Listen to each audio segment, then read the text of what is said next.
Hello दोस्तों, आज हम सुनेंगे बृहस्पतिवार व्रत कथा। किसी गांव में एक साहूकार रहता था जिसके घर में अन्न, वस्त्र और धन की किसी की कोई कमी नहीं थी।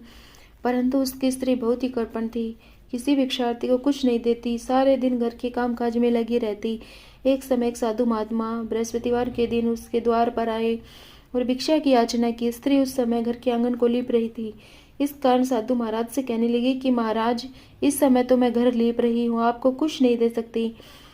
फिर किसी अवकाश के समय आना। साधु महात्मा खाली हाथ चले गए। कुछ दिन के पश्चात वही साधु महाराज आए, उसी तरह भिक्षा मांगी। साहूकार ने उस समय लड़के को खिला रही थी। कहने लगी, महाराज मैं क्या करूं, अवकाश नहीं है, इसलिए आपको भिक्षा नहीं दे सकती। तीसरी बार महात्मा आए तो उसने उन्हें उसी तरह टालना चाहा, परंतु महाराज जी कहने लगे कि यदि तुमको बिल्कुल ही अवकाश हो जाए तो मुझको भिक्षा दोगी। साहूकारनी कहने लगी कि हाँ महाराज, यदि ऐसा हो जाए तो आपकी बड़ी कृपया होगी। साधु महात्मा जी कहने लगी कि अच्छा, मैं एक उपाय बताता हूँ। तुम बृहस्पतिवार को दिन चढ़ने पर उठो और सारे घर में झाड़ू लगाकर कूड़ा एक कोने में जमा करके रख दो। घर में चौका इत्यादि मत लगाओ। फिर स्नान आदि करके घर वालों से कह दो उस समय सब हजामत अवश्य बनवाएं। रसोई बनाकर चूल्हे के पीछे रखा करो, सामने कभी न रखो। सायकाल को अंधेरा होने के बाद दीपक जलाया करो तथा बृहस्पतिवार को पीले वस्त्र मत धारण करो, न पीले रंग की चीजों का भोजन करो। यदि ऐसा करोगी तो तुमको घर का कोई काम नहीं करना पड़ेगा। साहूकारनी ने ऐसा ही किया। बृहस्पतिवार को दिन चढ़े उठी, झाड़ू लगाकर कूड़े को घर में जमा कर रख दिया। पुरुषों ने हजामत बनवाई, भोजन बनवाकर चूल्हे के पीछे रखा। वह सब बृहस्पतिवारों को ऐसा ही करती रही। अब कुछ काल बाद उसके घर में खाने को दाना न रहा।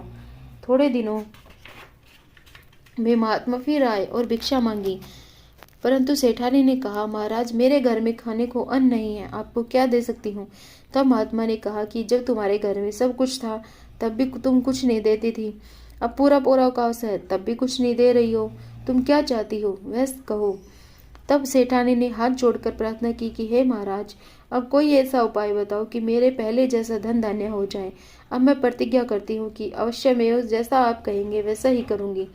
तब महात्मा जी ने कहा, बृहस्पतिवार को प्रातःकाल उठकर स्नानादि से निवृत्त हो घर को गोबर से लीपो तथा घर के पुरुष हजामत न बनवाएं।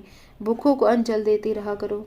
ठीक सायंकाल दीपक जलाओ। यदि ऐसा करोगी तो तुम्हारी सब मनोकामनाएं भगवान बृहस्पति जी की कृपा से पूर्ण होंगी। जेठानी ने ऐसा ही किया और उसके घर में धन धान्य वैसा ही हो गया जैसा कि पहले था।